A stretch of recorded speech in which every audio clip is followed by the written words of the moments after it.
నా తరఫున, తెలుగు ప్రజల తరఫున, కేంద్ర ప్రభుత్వం తరఫున హృదయపూర్వకమైనటువంటి శుభాకాంక్షలు. ఎందుకంటే తెలుగు సినీ పరిశ్రమలో అక్కినేని నాగేశ్వరరావు గారి తర్వాత మీరు పద్మవిభూషణ్ తీసుకోవడము మాకందరికీ గర్వకారణం. మీ యొక్క 45 ఏళ్ల సినీ జీవితంలో పునాది రాళ్ళు వేసుకుంటూ స్వయం కృషితో ఈరోజు ఎదుగుతూ వస్తున్నారు. ఎంతో కష్టపడి మీరు ఈ స్థాయికి చేరుకున్నటువంటి మీకు ఈరోజు కేంద్ర ప్రభుత్వం పద్మవిభూషణ్తో సన్మానించడము నిజంగా ప్రతి తెలుగు బిడ్డ గర్వపడాల్సినటువంటి అంశం అని నేను భావిస్తా ఉన్నాను. Thank you so much. Padma Vibhushan వచ్చిన ఈ సందర్భంలో మీరు అభినందించడానికి నా స్నేహితుడిగా, చిరకాల మిత్రుడిగా మీరు రావటం అన్నది నాకు చాలా చాలా సంతోషం, మిక్కిలి ఆనందంగా ఉంది. అండ్ మీ ప్రేమని, మీ అభిమానాన్ని ఆస్వాదిస్తున్నాను. Thank you so much. ఢిల్లీలో రాష్ట్రపతి చేతుల మీదుగా తీసుకుంటున్నారు కాబట్టి మేము దానికంటే ముందే మిమ్మల్ని కలవాలి, అభినందించాలనేటువంటి ఆలోచనతో ఈరోజు మీ దగ్గరికి రావడం జరిగింది.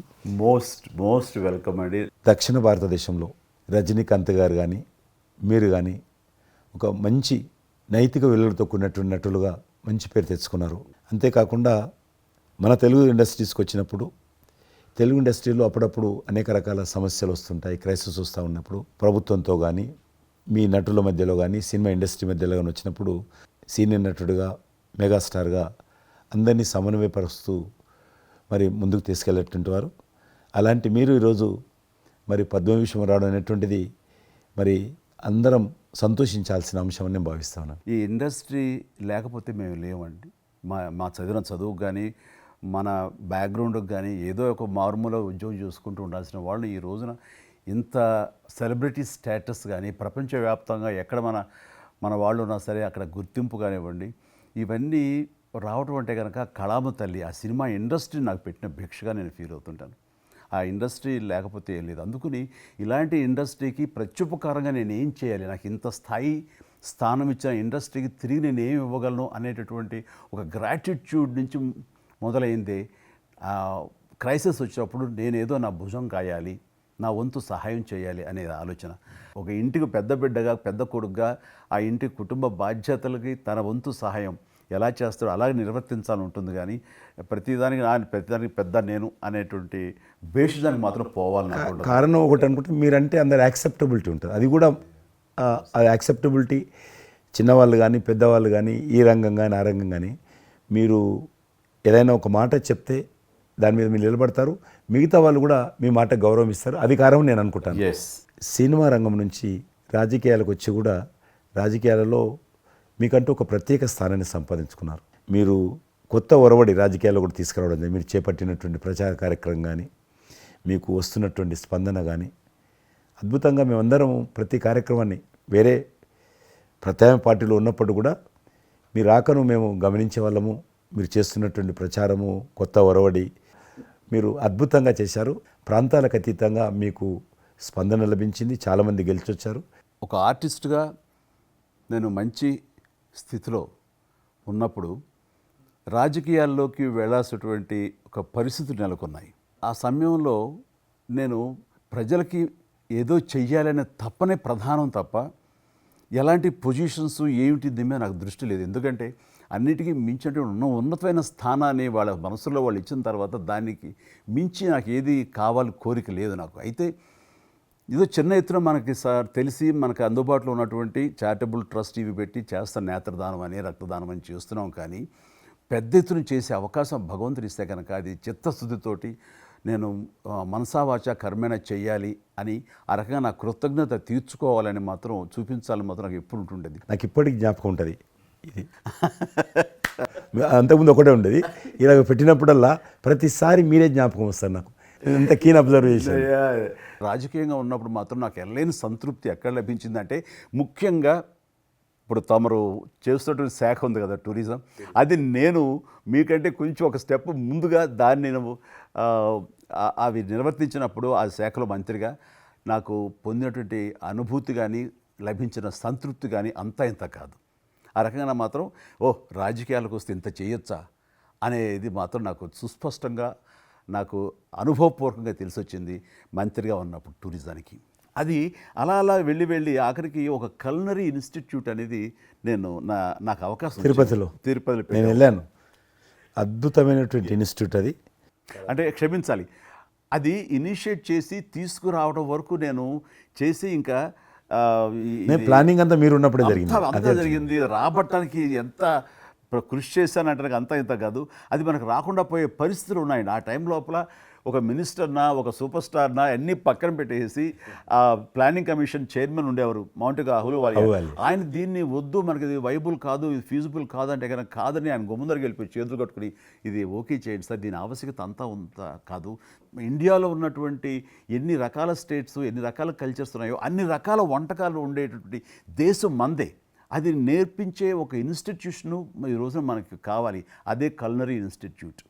అది మనకు వచ్చింది, దాన్ని మనం నిలబెట్టుకోవాలి. ఇది గొప్ప అవకాశం, ఎంతోమందికి ఉద్యోగం ఇవ్వటమే కాదు మన కల్చర్ని కూడా మనం నిలబెట్టడం అవుతామంటూ ఆయనతో పోరాడి కన్విన్స్ చేసి ఓకే చేసి ఇక్కడ రాష్ట్ర ప్రభుత్వం ఆ రోజున ఉన్నట్టు రాష్ట్ర ప్రభుత్వం ఒప్పించి రేణుగుంటలో 17 ఎకరాల దాకా చేయించి ఇంకా పెట్టేస్తున్నాం, ఇంకా మనం స్టోన్ వేస్తున్నాం ఇక్కడ అని అనుకున్న సమయంలో ఈ రాష్ట్ర విభజన సమయంలో నేను రిజిగ్నేషన్ టెండర్ చేసి వచ్చింది. అయితే ఫైల్స్ సంతకం అన్నీ అయిపోయినాయి. దాని తర్వాత ఇమ్మీడియట్గా వచ్చిన కేంద్ర ప్రభుత్వంగా మీరు దాన్ని ఇంప్లిమెంట్ చేసి ఈరోజు రేణుగుంటలో అది మీరు చాలా అద్భుతంగా ఉన్నదండి. ఇంకా దాన్ని ఈ మధ్యలోనే 2 రోజుల క్రితం ఈ మధ్య నేను మా సెక్రటరీని పంపించాను. మళ్ళీ దాన్ని ఇంకా రిక్రూట్మెంట్ కానీ ఇంకా రీడెవలప్మెంట్ కానీ ఇంకా ఏ రకంగా డెవలప్, ఇప్పుడు ఆల్రెడీ మేము ఎస్వి యూనివర్సిటీతో టైప్ చేసుకుంటున్నాము, టీటీడీ వాళ్ళతో టైప్ చేసుకుంటున్నాము, కొన్ని స్టార్ హోటల్స్తో టైప్ చేసుకుంటున్నాము. ఆ రకంగా ఇంకా మీరు ఏదైతే ఆలోచన ఉండనో మీ ఆలోచన ప్రకారం దాన్ని ముందుకు ముందుకు తీసుకెళ్తాం. మీరు రాజకీయాలు ఉన్నా సినిమా రంగంలో ఉన్నా కూడా కల్మషం లేనటువంటి వ్యక్తి అని నేను భావిస్తాను. ఎవరిని పల్లెత్తు మాట అన్నారు, ఇంట్లో అన్నారు అనుకుంటే బయట అన్నారు అనుకుంటాను. పార్టీ పెట్టినప్పుడు కూడా ఎవరన్నా అక్కడక్కడ రాజకీయంగా అన్నా కానీ మీరు వ్యక్తిగతంగా అందరూ గౌరవిస్తారు ఈరోజు ఏ పార్టీలు ఉన్నప్పుడు కూడా. నేను అది ముందస్తుగా చూసింది మీలో కిషన్ రెడ్డి గారు. మిమ్మల్ని మనస్ఫూర్తిగా చెప్తున్నాను, అసెంబ్లీలోకి నేను అడుగుపెట్టినప్పుడు నేను కొత్తవాడిని. నా వెనకాల ఆల్రెడీ ఒకసారి ఎమ్మెల్యేగా చేసి రెండోసారి ఎమ్మెల్యేగా ఉన్న కిషన్ రెడ్డి గారు నా పక్క సీట్లో ఉండేవారు. ఇటు పక్క ఇంకొకరు జయప్రకాష్ నారాయణ గారు, ఆయన ఇటు పక్క చంద్రబాబు నాయుడు గారు, మరో పక్కేమో వైఎస్ఆర్, అందరూ ఉండేవాళ్ళు. వీళ్ళందరూ మాట్లాడుతుంటే, వీళ్ళందరూ రాజకీయ ఉద్దండులు మాట్లాడుతుంటే అందరిని చూస్తుండేవాడిని. అక్కడ నాకు వచ్చిన షాక్ ఏంటంటే, ఫస్ట్ ఒకళ్ళు దుయ్యబెట్టుకుంటూ తిట్టుకుంటూ అసలు దుర్భాషలు ఆడుకుంటూ కొట్లాడుకునే పరిస్థితి వస్తూ ఇక ఫినిష్ అయిపోయింది, ఇక ఒకళ్ళొకళ్ళు మాట్లాడుకోరు, ఇంకా వీళ్ళు దీర్ఘకాల శత్రువులు వీళ్ళు ఇంకా అనే ఫీలింగ్ వచ్చింది. ఇలా ఉంటుందా అనేది. బట్ దానికి విరుద్ధంగా నేను అసెంబ్లీ అయిపోగానే కారులో నడుచుకెళ్తుంటే ఎవరైతే ఇద్దరు తిట్టుకున్నారో ఒకరొకరు దూషించుకున్నారో వాళ్ళు భుజమే చేసుకుని ఏంది భయ్యా నువ్వు అలా అన్నా, నువ్వు అనలేదు భయ్యా, అరే నా నాయకుడు చూస్తున్నాడు అనకపోతే బాగుండదని ఇట్లా అంటుంటే నాకు షాక్ తిన్నాను, చాలా ఆశ్చర్యపోయేవాడిని. ఇది ఇలా ఉంటుందా? మీ సినిమా ఫీల్డ్ కంటే ఎక్కువ నటులు ఉంటారు, మీ సినిమా ఫీల్డ్ కంటే ఎక్కువ నటులు రాజకీయాల్లో ఉంటారేమో అలా అనిపిస్తుంది నాకు. అక్కడ అలాంటి పరిస్థితుల్లో ఒక నిబద్ధతతోటి ఇష్యూ బేస్డ్గా మాట్లాడుతూ తను అనుకున్నవి నిర్దిష్టంగా చెప్పగలిగేటటువంటి నాయకుల్లో మిమ్మల్ని అబ్జర్వ్ చేశాను. మీరు ఎక్కడ ఎవరిని దుర్భాషలాట నేను చూడలేదు, ఎవరిని పౌరుషంగా మాట్లాడటం చూడలేదు, ఎవరిని ఎద్దేవా చేయటం రెడిక్యూల్ చేయడం నేను చూడలేదు. మీరు ఎంతసేపు ఇష్యూ బేస్డ్గా మాట్లాడేవాళ్ళు, స్ట్రాంగ్ వాయిస్ చేసుకుని మీరు అనుకున్నది అది ఎంత కరెక్టు, ఎలా అన్యాయం జరుగుతుంది అని ఆ ప్రజలకి మద్దతుగా ప్రజల తరపున నిలబడి మాట్లాడిన నాయకుడుగానే మిమ్మల్ని చూశాను. నేను ఇప్పటికీ అలాగనే ఉన్నాను. అవును, మా పార్టీలో ఉన్న కొంతమంది కానీ బయట ఉన్నటువంటి వాళ్ళు కానీ కొంత మీడియా విలేకరులు కానీ నువ్వు ఆ రకంగా మెత్తగుంటే లాభం లేదు, ఇప్పుడు రాజకీయాలలో నువ్వు కూడా పరుషంగా మాట్లాడాలి, వ్యక్తులను చాలా గట్టిగా మాట్లాడాలి అంటారు. కానీ నేను అదే అంటాను, నేను ఇప్పుడు మారలేను, నాకు అవసరం కూడా లేదు, నేను ఇలానే ఉంటాను. నేను గతంలో ఏ రకమైనటువంటి వాజ్పేయి గారు, లాల్ కృష్ణ అద్వానీ గారు, మా తెలంగాణలో మా వి రామారావు గారు, వెంకయ్యనాయుడు గారు, దత్తాత్రేయ, ఇదంతా నాకు నేర్పారు వాళ్ళు. నేను చిన్నగా ఉన్నప్పుడు నా చేయి పట్టుకొని నడిపారు వాళ్ళు. కాబట్టి నేను ఏ రోజు కూడా చిన్న పొరపాటు చేయకూడదు అనేటువంటి దాంట్లో ఉన్నాను. నేను ఎప్పుడన్నా రాస్తారోకో చేసేవాళ్ళం. రాస్తారోకే మాకు వి రామారావు గారని సిక్కిం గవర్నర్ ఉండే ఎమ్మెల్సీ, ఆయన వెంటనే ఫోన్ చేసేవాడు. నువ్వు ఎక్కడన్నా పోతున్నప్పుడు ఎవరైనా రాస్తారోకే చేస్తే ఒక 2-3 గంటలు ట్రాఫిక్ జామ్ అయితే నీకు ఎంత బాధ అవుతుంది?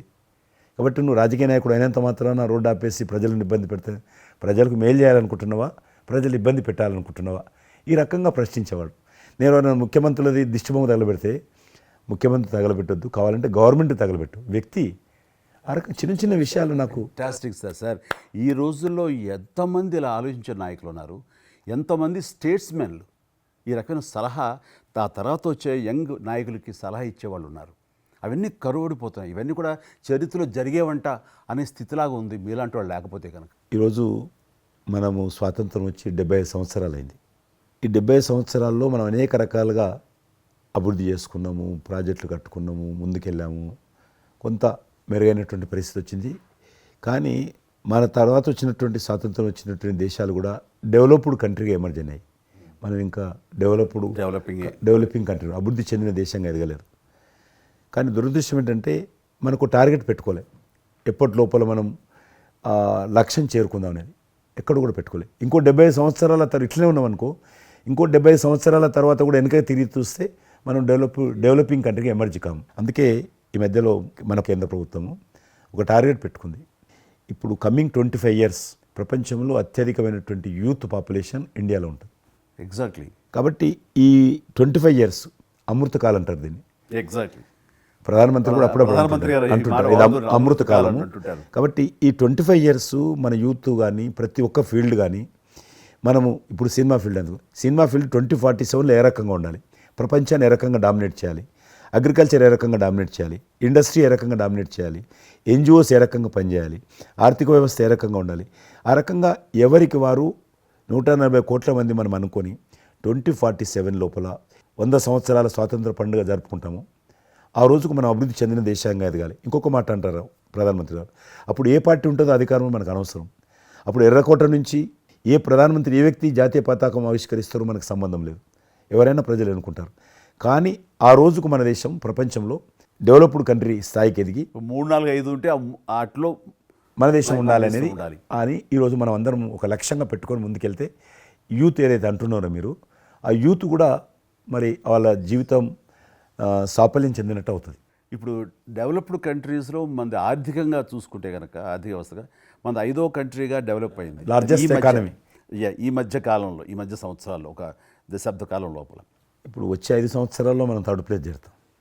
ఇప్పుడు యూకే లాంటి మనల్ని పరిపాలించి మన ఆక్రమించుకొని పరిపాలించినటువంటి బ్రిటన్ కూడా వెనకకి నెట్టేసి 5వ స్థానానికి వచ్చేసాం. వచ్చేటువంటి 5 సంవత్సరాల్లో ఖచ్చితంగా మనం 3వ స్థానంలోకి లార్జెస్ట్ ఎకానమీ కంట్రీగా మనం ఎమర్జ్ అవుతాం. 100%. అవన్నీ ఇప్పుడు జరుగుతున్నటువంటి ఈ యొక్క డెవలప్మెంట్స్, ఈ ఆర్థిక సంస్కరణలు ఇవన్నీ చూస్తుంటే ఖచ్చితంగా ఆ రోజు ఎంతో దూరం లేదు మీరు చెప్పినట్లుగా. మీ తెలిసి మధ్యలో G20 సమావేశాలు నిర్వహించినప్పుడు నేను మీతోటే మాట్లాడాను.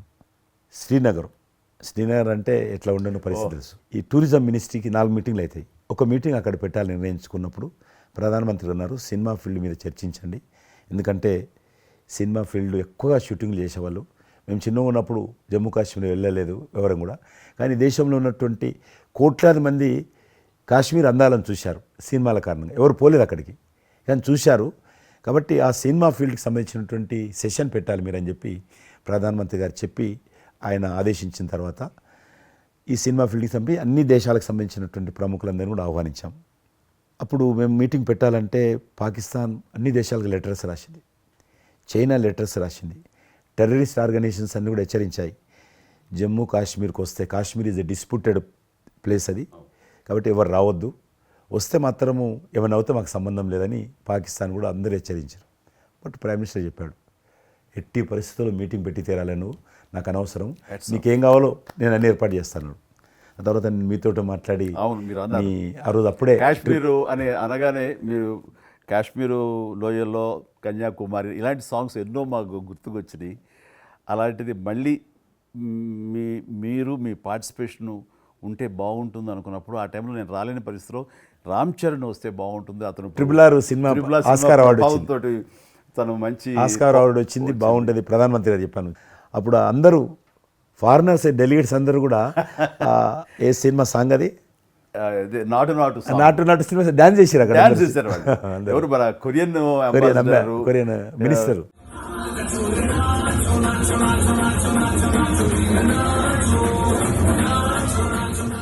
అలాగే ఇంకొక జర్మన్ అంబాసిడర్స్ చాలా మంది కింద మీరు చూసింది కొద్దిమందిని కింద చాలా మంది చేశారు ఆ పాట పెట్టి చేసినప్పుడు. సో ఇప్పుడు మీకు మనవి చేస్తున్నాను, లాస్ట్ 2023లో ఇప్పుడు ఆ ఆర్టికల్ 370 తెలియించిన తర్వాత 23 కానీ 22 కానీ ఆల్మోస్ట్ మోర్ దెన్ 300 పిక్చర్స్ అవి మరి ఓటీటీ సినిమాలు కావచ్చు, టీవీ సీరియల్స్ కావచ్చు, మన సినిమాలు కావచ్చు, కొన్ని బయట దేశాలకు సంబంధించినటువంటి సినిమాలు కూడా ఆల్మోస్ట్ 300 పిక్చర్స్ షూటింగ్ జరిగాయి అక్కడ లాస్ట్ 2 ఇయర్స్లో. మళ్ళీ తిరిగి మీ ప్రభావంతో ఆయన నరేంద్ర మోడీ గారి చొరవతోటి ఇలాగా G20 కల్చర్ ముఖ్యంగా టూరిజం సంబంధించి సినిమాలను ఎంకరేజ్ చేస్తూ మీరు తీసుకున్న చొరవ, అందులో రామ్ చరణ్కి మీరు ఇచ్చేటువంటి ప్రాధాన్యత ఇవన్నీ కలిపినప్పుడు ఫస్ట్ నా వైఫ్ తన ఫ్రెండ్స్ తోటి ఎక్కడికి వెళదాం ఈ హాలిడే అంటే వాళ్ళ ఫ్రెండ్స్ అందరు కలిపి కాశ్మీర్కి వెళ్ళారు. అన్నిటికీ మించి మన భారత జాతీయ జెండా రెపరెపలాడుతున్నది. మీకు తెలుసలేదు, మా పార్టీ తరఫున మాకు మురళీ మనోహర్ జోషి గారు ఉండేవారు, పార్టీ అధ్యక్షుడు అద్వానీ గారి తర్వాత. ఆయన కన్యాకుమారి నుంచి కాశ్మీర్ వరకు యాత్ర తీసాము. ఏంటో తెలుసా డిమాండ్? అక్కడ శ్రీనగర్లో జాతీయ పతాకం ఎగరడం, దానికోసం ఉద్యమం. చూడండి, ఒక జెండా ఎగరడం కోసం. ఆడికి మిలిటరీ మధ్యలో, పోలీస్ ఫైరింగ్ల మధ్యలో ఒక జెండా, మేము జమ్మూ కాశ్మీర్ కానీ ఆపేశారు మమ్మల్ని. అక్కడ నుంచి విమానం, మిలిటరీ విమానంలో తీసుకుపోయి ఆయన ఒక్కరిని అక్కడ జెండా ఎగిరినట్టు చేసి మళ్ళీ తీసుకొచ్చారు. దల్ లేక్ అని ఉంది అక్కడ, ఉన్నది కదా. మొన్న 15th ఆగస్ట్, ఇంతకుముందు 15th ఆగస్ట్ ఏదైతే మనము 70 సంవత్సరాల పండుగ జరుపుకున్నాము, 50,000 మంది అమ్మాయిలు, అబ్బాయిలు, స్కూల్ పిల్లలు అందరూ చేతులలో 3 రంగుల పతాకాలు పట్టుకొని దల్ లేక్ చుట్టూ ఊరేగింపు చేశారు. అది మార్పు. ఇంకొకటి నాకు సంతోషం ఏంటంటే, మీరు రాజకీయాలకు రాకముందే మీకంటూ ఒక ప్రత్యేక స్థానం సర్వీస్ యాక్టివిటీలు, చిరంజీవి చారిటబుల్ ట్రస్ట్ చాలా పెద్ద ఎత్తున చేయడం అనేటువంటిది నిజంగా అది చాలామందికి ఆదర్శమైంది. మిమ్మల్ని చూసిన తర్వాత చిరంజీవి గారు పెట్టిన అంత పెద్ద నటు పెట్టడం మనం చేయకూడదని వాళ్ళ స్థాయిలో పెట్టినటువంటి చాలా సంస్థలు మీ నుంచి స్ఫూర్తి తీసుకొని పెట్టారనేది నాకు తెలిసిన వాళ్ళు కూడా చాలామంది చెప్పారు. కాబట్టి అది గొప్ప విషయం. మీకు ఎందుకు వచ్చిన ఐడియా? అది ఏదైనా సరే ముందు మన మనసులో తిరిగి ప్రత్యుపకారంగా ఏదైనా చెయ్యాలి అనే భావం ఒకటి ఉంటేనండి, అవకాశాలు ఎదురుగా ఉంటాయండి మన ఎదురుగా. అలా చూసినప్పుడు ఆ టైంలో రక్తం దొరకక చనిపోయేవాళ్ళు చాలామంది ఉన్నారు. అది గర్భస్రావంతో, డెలివరీ సమయంలో, యాక్సిడెంట్ సమయంలో కొంతమంది క్షతగాతులు, అట్లాగా లుకేమియా కానివ్వండి, క్యాన్సర్ కానివ్వండి, ఇలాంటివి తలసేమియా కానివ్వండి, ఇలాంటి చాలామంది ఉన్నారు. ఇంతమంది జనాభా ఉన్న ఈ దేశంలో రక్తం ఇచ్చేవాళ్ళు లేకుండా పోయారు. ఎందుకంటే రక్తం అనేది ల్యాబుల్లో తయారు చేసేది కాదు, ఒక మనిషి మరొక మనిషికి దానం ఇస్తేనే జరిగేది. సో ఆ మాత్రం ఆల్టర్నేటివ్ లేదు, లేదు, ప్రత్యామ్నాయం లేదు. సో ఇది కేవలం మంచి మనసుతోటి ఉండేవాళ్ళు ఇచ్చేదే. వాళ్ళని మోటివేట్ చేయాలంటూ నేను ఏం చేస్తానంటే, నా ఫ్యాన్స్ని ఫస్ట్ మోటివేట్ చేద్దామని దీని ఆవశ్యకత చెప్పడం కోసంగా షార్ట్ ఫిల్మ్స్ కానివ్వండి, ఎక్కడ పెడితే అక్కడ నేను ఇవ్వటం మొదలుపెట్టేసరికి ఈ రోజున రక్తం ఇవ్వటం కోసంగా ముమ్మరంగా ముందుకు రాగలుగుతున్నారు అంటే దాన్ని ఇనిషియేట్ చేసింది, దానికి ముందస్తుగా దాన్ని మోటివేట్ చేసింది నేను అని చెప్పుకోవడానికి నాకు గొప్ప విషయం అండి. కానీ మీరు ఒక ఉద్యమంలాగా తయారు చేశారు దాన్ని, ఒక మూమెంట్ లాగా తయారు చేసి మిషన్కి hats off to my fans and motivate అయిన ధర్మాత్ములు, మంచి మనసు ఉన్న వాళ్ళు ఎంతోమంది ముందుకు వచ్చారు. వాళ్ళందరికీ కూడా ఈ సందర్భంగా చేతులెత్తి నమస్కరిస్తాను. ఇక్కడ మీ గురించి నేను ఇంకోటి విన్నాను, మీరు ఏదైతే నా సేవా కార్యక్రమాల గురించి మీరు ప్రస్తావించారో అదే సమయంలో నేను కోవిడ్లో కూడా నేను కొంచెం యాక్టివ్గా ఉండి మా కార్మికులకి సంబంధించి 3 నెలల పాటు 4 నెలల పాటు నా మిత్రుల సహకారంతో నేను కొంత అమౌంట్ తోటి సినిమా ఫీల్డ్లో పనిచేస్తున్నటువంటి బాయ్, దాదాపు ఆఫీస్ బాయ్ నుంచి మొదలు పెడితే టెక్నీషియన్స్ వరకు కూడా మీరు చాలా పెద్ద ఎత్తున చాలా మందికి నేను గ్రాసరీస్ ఇవ్వగలిగాను, వాళ్ళకి బయటికి రాని పరిస్థితిలో. బట్ అదే పరిస్థితిలో మీరు దేశవ్యాప్తంగా, మీరు ముఖ్యం ఇక్కడ మన రాష్ట్రానికి సంబంధించి తెలంగాణలో మీరు ఫ్రంట్ లైన్లో ఉండి ప్రతి వాళ్ళని పరామర్శిస్తూ, ప్రతి హాస్పిటల్కి వెళుతూ, ఎవరైతే ఆ రోజున ఫ్రంట్ లైన్ హీరోస్ ఉన్నారో వాళ్ళందరినీ పరామర్శిస్తూ మీరు అద్భుతంగా పెద్ద ఎత్తున చేశారు. అదే కాకుండా మన ఇండియా లెవెల్లో మీరు corona command control room, corona command control room మీకు మీ ఆధ్వర్యంలో జరిగింది. అప్పుడు మీరు చేసిన సేవల గురించి దేశం ప్రస్తావించారు. అంటే అప్పుడు నోడల్ మినిస్ట్రీ, హోమ్ మినిస్ట్రీ ఉండింది.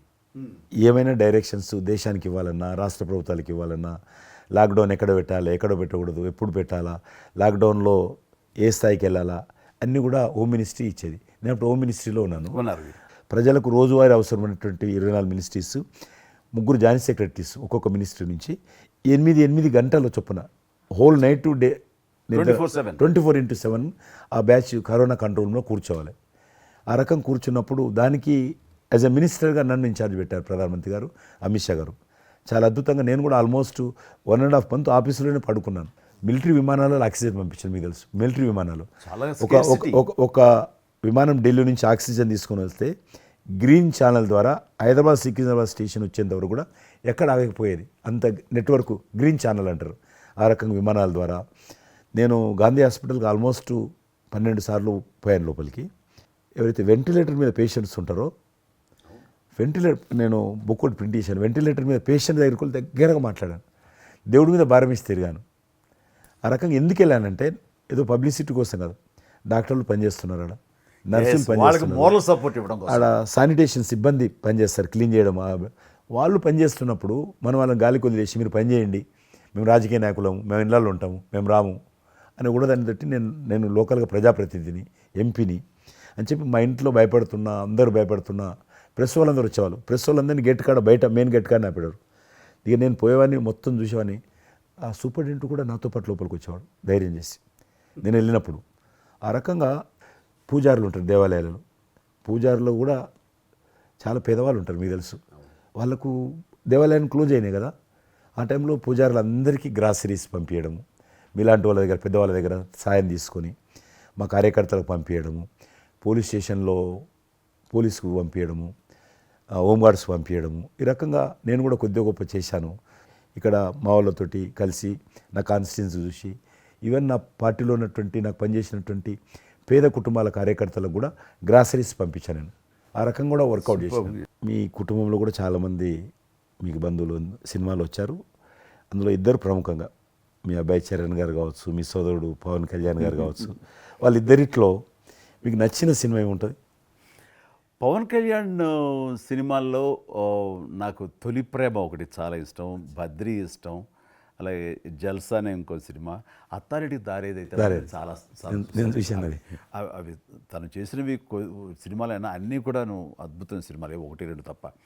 అండ్ చరణ్ రెండో సినిమా మగధీర నభూత నా భవిష్యత్. మీరు అసెంబ్లీలో నాకు వచ్చి చెప్పారు, ఏది మగధీర రిలీజ్ అయిన రోజు ఉన్నారు మీరు, జ్ఞాపకం ఉందో లేదు మీకు?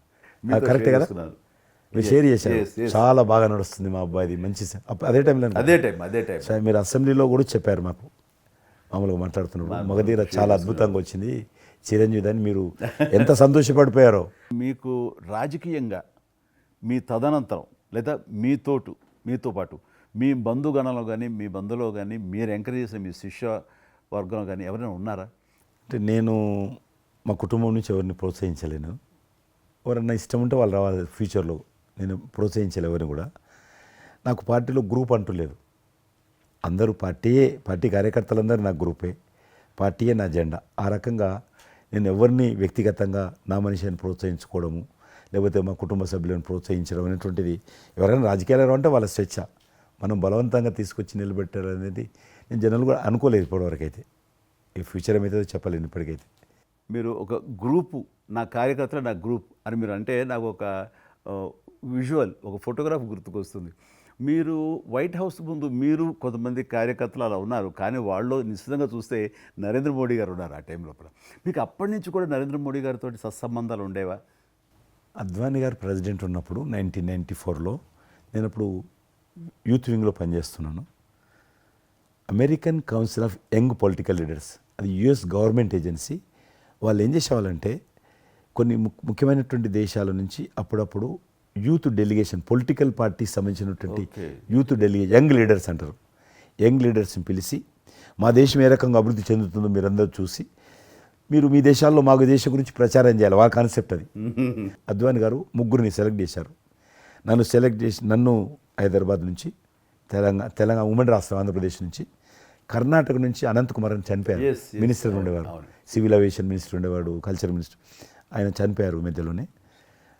అక్కడ గుజరాత్లో ఆర్గనీ పార్టీకి సెక్రటరీ ఉండేవాడు నరేంద్ర మోడీ గారు, అప్పుడు మినిస్టర్ కాదు ఇంకా మా ముగ్గురిని సెలెక్ట్ చేసి ఢిల్లీకి పిలిచి ఇట్లా మీరు పార్టీ తరఫున పోవాలి అని చెప్పి, నన్ను కూడా నువ్వు పోవాలన్నప్పుడు నాకు పాస్పోర్ట్ లేదు, నాకు చాలా చిన్న ఏజీ, ఫ్లైట్లో మొదటిసారి పోయినా నేను.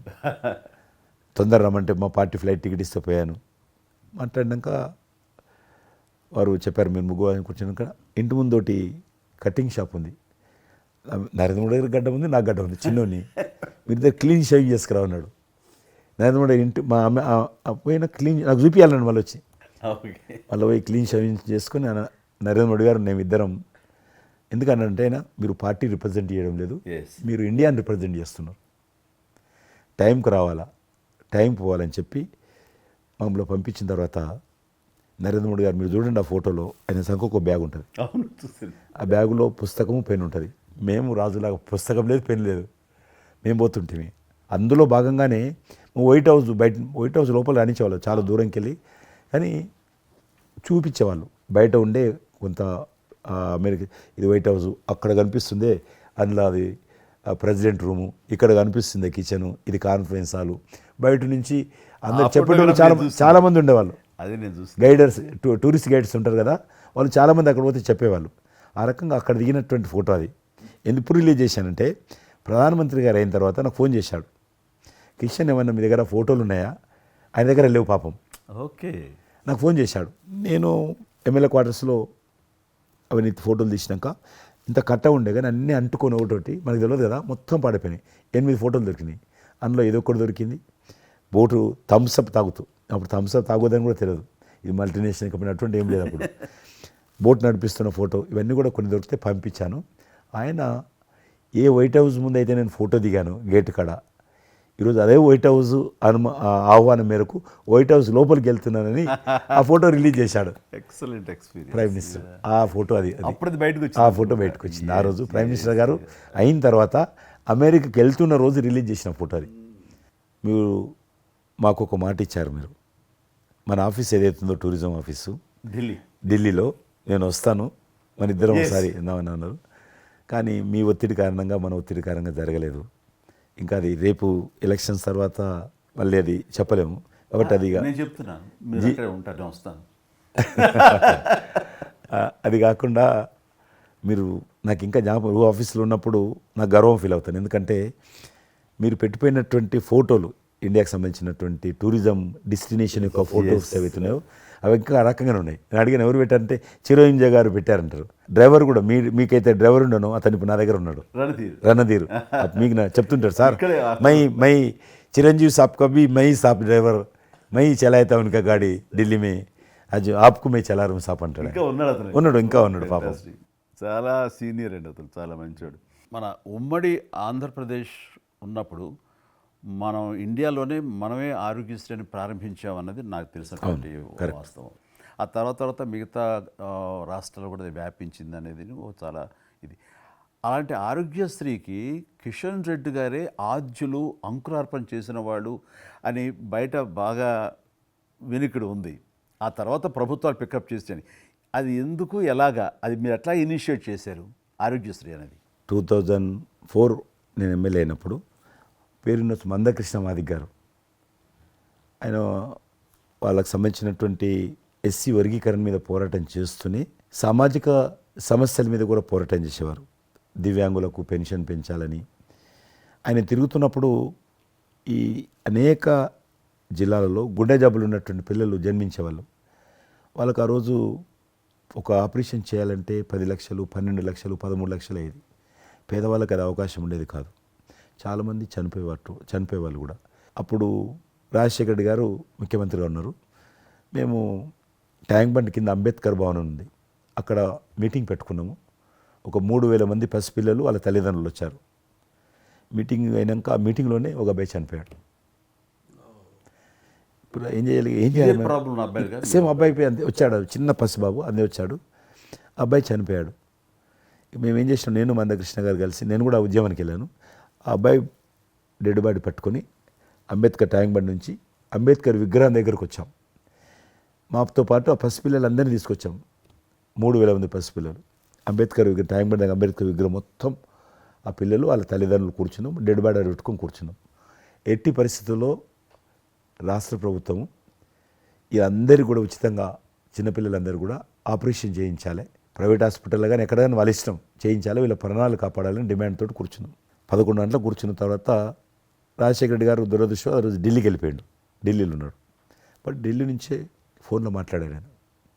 మాట్లాడి నేను తర్వాత ఆలోచిస్తాం, మీరు అట్లా చేయొద్దు, ఎందుకంటే మమ్మల్ని లాఠీ చేయడానికి వీలేదు, పసిపిల్లలు, గుండె జబ్బులు ఉన్న పిల్లలు, మమ్మల్ని నెట్టేయడానికి వీలేదు పోలీసులు కూడా విచిత్రమైన పరిస్థితి, ఆందోళన, ఉద్యమం చేస్తున్నాం మేము, చాలా డెడ్ బాడీ పెట్టుకొని ఉన్నాం, ఏం చేయాలో పోలీసులకు తోచది. ముఖ్యమంత్రి గారు అన్నప్పుడు రాజశేఖర గారు మా మెడ మీద కత్తి పెట్టి మీరు ఈ రకంగా దబాయిస్తున్నారు, ఏమని అనుకోండి సార్, మీరు కృష్ణ గారు చాలా గట్టిగా ఉన్నారు, ఏమని అనుకోండి, మీరు ఎట్టి పరిస్థితుల్లో ఇది చేయాలని చెప్పి మేమిద్దరం కదలాలి. రాత్రి ఆల్మోస్ట్ 10 o'clock మళ్ళీ ముఖ్యమంత్రి గారు ఫోన్ చేసి, మీరు మాట చెప్పడం కాదు, ఆర్డర్ రావాలను. వీళ్ళందరికీ ఫస్ట్ మేము రాష్ట్ర ప్రభుత్వం తరఫున గుండె జబ్బులు ఉన్నటువంటి పిల్లలందరికీ ఎంత డబ్బైనా ఖర్చు అయినా సరే మేము ఆపరేషన్ చేయిస్తానని చెప్పి ఢిల్లీ నుంచి మాట ఇచ్చి ఆర్డర్ తీసి మా చేతులు పెట్టినాక మేము పిల్లలందరినీ తీసుకొని వెళ్ళిపోయినాం. ఫస్ట్ పిల్లలు వాళ్ళ తల్లిదండ్రులు. ఆ తర్వాత మళ్ళీ ముఖ్యమంత్రి గారు వచ్చిన తర్వాత మళ్ళీ మీటింగ్ పిలిచాడు మమ్మల్ని. పిలిచి ఈ రకంగా చేయడం తప్పు, మీరు నన్ను బెదిరించారు, బ్లాక్మెయిల్ చేశారు, ఆర్డర్ చేశారు, ఏమని అనుకోసారి మేము పిల్లల ప్రాణాలు కాపాడడం కోసం చేశాం తప్ప మీకు వ్యతిరేకంగా కాదు, ఇంకొకరు కాదు. అందులో బాబు చనిపోయాడు. తర్వాత ముఖ్యమంత్రి ఆలోచన చేసి డాక్టర్లను పిలిచి ఎట్లా చేద్దాము, అప్పుడు సర్వే చేయించాడు. వాళ్ళు గ్రామ పంచాయతీలో సర్వే చేస్తే 2 లక్షల మంది పిల్లలు ఉన్నారు ఒక్క ఆంధ్రప్రదేశ్లోనే. ఉభయ రాష్ట్రాల్లో గుండెకు జబ్బు హోల్ ఉండి పుట్టినటువంటి వాళ్ళు 2 లక్షల మంది పిల్లలు ఉన్నారు. ఇంతమందికి నేను ఎట్లా చేస్తా అది ఇదని మళ్ళీ సర్వే వచ్చిన తర్వాత వెరిఫికేషన్ వచ్చిన లిస్ట్ తీశాడు, అంచనా వచ్చిన తర్వాత అప్పుడు ఆయన ఇన్సూరెన్స్ ఏదైనా చేద్దామా అని, ఆయన డాక్టర్ కదా ఒరిజినల్గా, ఆయన డాక్టర్ వృత్తి, చదువుకున్నది MBBS అయినా, ఆయనకి ఈ విషయం బాగా తెలుసు కాబట్టి ఏం చేద్దామని ఆలోచన చేసి అప్పుడు ఇన్సూరెన్స్ పథకం ఆ పిల్లల కారణంగా, గుండె జబ్బులు ఉన్నటువంటి పిల్లల కారణంగా ఆ 2 లక్షల మందికి పిల్లలు ఇన్సూరెన్స్ చేయాలన్న వచ్చినటువంటి ఆలోచనే ఈ ఆరోగ్యశ్రీ పథకం. అలా మీరు ఇనిషియేట్ చేసినటువంటి ఈ ఆరోగ్యశ్రీ కానివ్వండి, ఇది నిజంగా ఇలాంటి సామాజిక స్పృహ అనేది రాజకీయంగా ఆలోచిస్తే వచ్చేది కాదండి. ఇది మానవతా విలువలతోటి, మానవత్వంతో ఆలోచించారు కాబట్టి ఈ రోజున అది సఫలీకృతం కాగలిగింది. భారతదేశంలోనే అది ఒక అందరూ ఆచరించేటువంటి గొప్ప పథకం అయింది. అది ఎంతమంది లబ్ధి పొందుతారో వాళ్ళందరూ బ్లెస్సింగ్స్ మీకు ఉండాలి. అసెంబ్లీలో ఉండగా నాకు ఒక రిప్రజెంటేషన్ ఇచ్చారు. ఈ హోమ్ గార్డ్స్ గురించి మీరు తీసుకున్న ఆహ్వానించిన మీరు పడ్డ తపన కానీ అంతా ఇంత కాదు. అండ్ అది మీరు ఈ రోజున వాళ్ళకి ఏదైనా లబ్ధి చేకూరిందంటే దానికి కూడా నాంది పలికిన వాళ్ళు కిషన్ రెడ్డి గారు. 3,000 జీతం ఉండేది సార్ వాళ్ళకు, కుటుంబము. వాళ్ళు 12 గంటలు, 13 గంటలు, 14 గంటలు, ఇప్పుడు ట్రాఫిక్ చేస్తుంటారు కదా, వాళ్ళు 12 గంటలు దుమ్ము ధూళి ఎండలో వాళ్ళు ఇట్లా ఏలు పెడితే మొత్తం మన చేయి నల్లగవుతుంది, అంత మట్టి కాలుష్యంతో ఉంటారు వాళ్ళు. రోజు వాళ్ళు ఇచ్చే బట్టలు తెల్ల షర్ట్ వేసుకోవాలి, వాళ్ళు కాకి ప్యాంట్ వేసుకోవాలి. ఉదయం వేసుకునే షర్టు 2 గంటలలో కలర్ మారిపోతుంది. మనం ఇచ్చేటువంటి 3,000 రూపాయలు అలా డ్రెస్ ఉతకడానికే సరిపోతుండే. అందుకే కిషన్ రెడ్డి గారు మీరంటే ఎందుకు గౌరవం అంటే, మీరు రాజకీయ లబ్ధి గురించి ఎప్పుడు చూసేవాళ్ళు కాదు, మీ కాన్స్టిట్యున్సీకే పరిమితమైన మీరు ఎప్పుడు కాదు, విస్తృతంగా అందరికీ లబ్ధి చేకూరే విధంగా తీసుకున్నారు. కాబట్టి అలాంటి మీకు ఆ బలం, మీ వాయిస్కి ఆ స్ట్రెంగ్త్ అలాగా, ఎందుకంటే మీ ఆశయంలో ప్యూరిటీ ఉంది, మీ ఆశయంలో చిత్తశుద్ధి ఉంది మీ ఆచరణలో. కాబట్టి మీలాంటి నాయకుల వల్లనే అవుతుంది ఏదైనా సరే. జనవరి 22 నాడు నేను టీవీలో చూశాను, మీరు అయోధ్యలో రామమందిర నిర్మాణంలో మీ దగ్గర కెమెరాలు పెట్టడము, మీరు కామెంట్ చెప్పడము, మిమ్మల్ని పిలవడము, మీరు పోవడము, మీరు ఆ రోజు టీవీలో దేశమంతా అన్ని టీవీలు మాట్లాడాయి. మీకు మీరు ఏ రకంగా ఫీల్ అనిపించింది మీకు? అది హనుమాన్ని ప్రార్థించే ఆయన మా కులదైవంగా చూసిన మాకు రామచంద్రుడు ఆ నామమే మాకు ఒక రకమైన గొప్ప స్ఫూర్తి మాకు. అలాంటి రాముడు మమ్మల్ని ఆహ్వానించినట్టుగా అనిపించిందండి. అది అక్కడ 500 సంవత్సరాలుగా ఎన్నో అక్కడ ఉన్నటువంటి ప్రాబ్లం అనేది అది సునాయాసంగా చేయటం అన్నది అది ఆయన వల్లనే అయ్యింది, నరేంద్ర మోడీ గారు తలుచుకోబట్టి అయ్యింది అనేది. అలాంటి దానికి మేము ఆహ్వానించబడటం అనేది అది మేము చేసుకున్న అదృష్టం, పుణ్యం. చాలామంది అందరము భయపడ్డాం ఏమైతే పోతుందో, దేశంలో గొడవలు అయితే మత కళాలు జరుగుతుందేమో. కానీ అదృశ్యం ఏంటంటే ముస్లింలు కూడా చాలామంది సానుకూలంగా. ఇక్కడ నేను ఒక విషయం చెప్పాలి, నేను రామ మందిరం నుంచి నా హోటల్ ఉంది అక్కడ. ఆ హోటల్కి వెళ్ళడానికి నేను కారు హైర్ చేసుకున్నాను మా ఫ్యామిలీ. అది ముస్లిం డ్రైవర్. సో ఈ రోజున ఇంత కాంట్రవర్షియల్ ఈ ప్లేస్లో ఈ రోజున టెంపుల్ కట్టడంపై మీరందరూ ఎక్కడో కొంత అసంతృప్తితో ఉండుంటారు కదంటే. కాదండి, ఈ రోజు నుంచి మా టెన్షన్ రిలీవ్ అయిపోయింది, కరెక్ట్, మేము చాలా రక్షణతో ఉన్నాం అన్న ఫీలింగ్ ఉంది. ఎంత హిందూ కాన్వర్జేషన్ అండి. ఇక్కడ 144 సెక్షన్ ప్రివేల్ అవుతూ ఏ రోజున ఏం గొడవలు జరుగుతాయి, ఎక్కడి నుంచి ఏ ఘర్షణలు జరుగుతాయి, స్కూల్కి వెళ్ళి మా బిడ్డలు వస్తారా వెళ్తారా అనే టెన్షన్లో ఉండేవాళ్ళం మేమంతా. అండ్ అలాంటి ఘర్షణలో వాళ్ళు ముస్లిమ్సా లేకపోతే హిందూసా అని ఏం చూడరు కదండి, ఎవరు అందరూ సఫరర్సే. అలాంటి పరిస్థితులు ఇప్పుడు నెలకొన్న సమయంలో ఎలాంటి గొడవలు లేకుండా ముందు ఒక నిర్ణయం తీసేసుకున్నారు. ఎస్, రామ మందిరం కట్టేశారు, అయిపోయింది. ఇక్కడి నుంచి లిఫ్ట్ చేసేసారు 144 సెక్షన్, ఇంకేం లేదు, అన్నీ సజావుగా సాగిపోతాయంటే మాకు సెక్యూరిటీ ఫీలింగ్ వచ్చింది, మా బిడ్డలకు రక్షణగా ఉంది, మాకు ఇంకేమీ కాదన్న భరోసా వచ్చింది మాకు.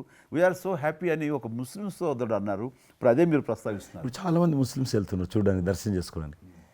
ఒక అమ్మాయి అయితే బాంబే నుంచి నడుచుకుంటూ వచ్చింది, 22nd చేరుకుంది అక్కడ అమ్మాయి.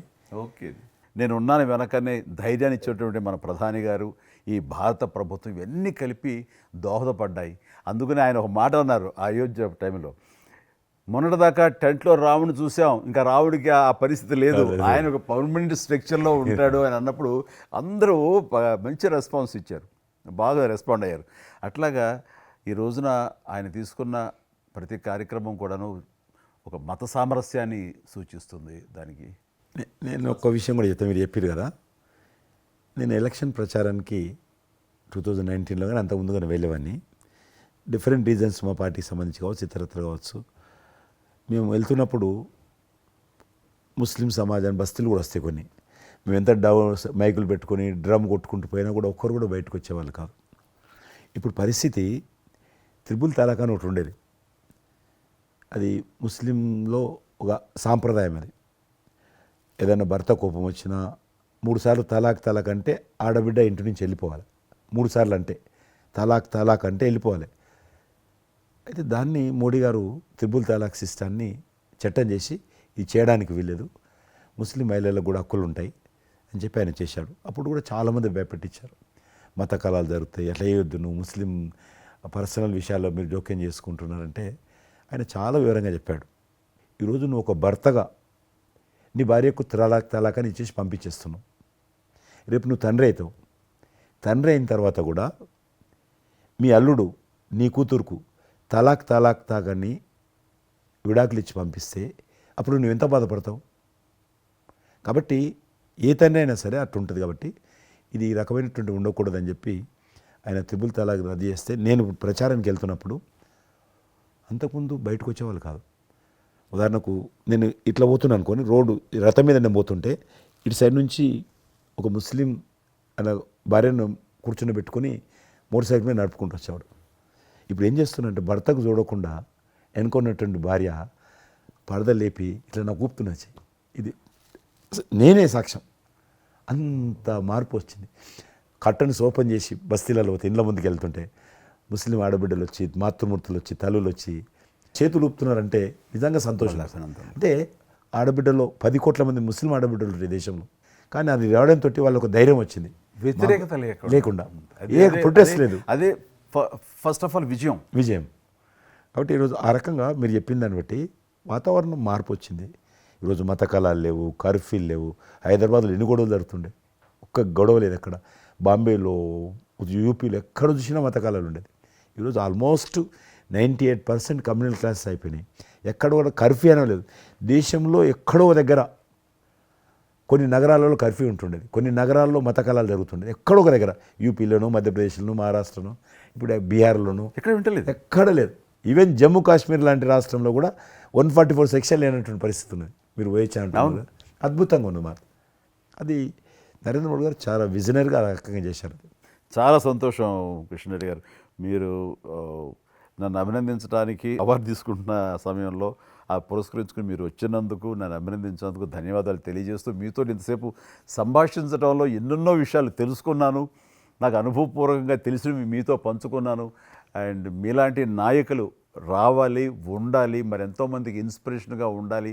మీ ఆశయాలు, మీ ఆచరణలు, మీ సమస్య పరిష్కార మార్గాలు, అలాగే మీ నాయకుల యొక్క ఆయన ఆశయాలు, ఆయన యొక్క మార్గదర్శకంగా మీ ముందుండి మిమ్మల్ని ముందు నడిపించే విధంగా, తద్వారా అందరూ కలిసి భారతదేశాన్ని మీరు చెప్తున్నట్టుగా అభివృద్ధి చెందిన దేశాల్లో ఒక దేశంగా పెట్టే స్థితికి మనం వెళ్ళాలనే ఆశాభావం మీ అందరితో పాటు నాకు ఉంది.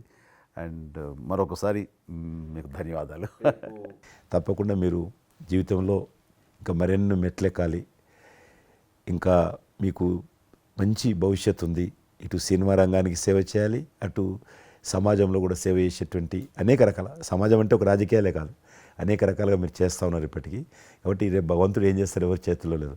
కాబట్టి మీరు నిండా నూరేళ్ళు ఉండి ఈ దేశానికి, ఈ ప్రజలకు సేవ చేయాలని నేను మనస్ఫూర్తిగా కోరుకుంటూ, మరొకసారి పద్మవిభూషణ్ అందుకుంటున్న సందర్భంగా మీరు నా హృదయపూర్వకమైనటువంటి శుభాకాంక్షలు. Thank you. అలాగే మీకు ఈ ఎన్నికలు విజయవంతం కావాలని మనస్ఫూర్తిగా కోరుకుంటూ, ఖచ్చితంగా మీరు మళ్ళీ ఏ మినిస్ట్రీలో ఉంటారో, ఎక్కడ ఉంటారో అనేది నాకు మన చేతుల్లో లేదు. తెలుస్తుంది. అండ్ వచ్చి మిమ్మల్ని అలా కలుస్తాను నేర్చిన మాట ప్రకారం. ఆల్ ద వెరీ బెస్ట్ అండి. Good luck.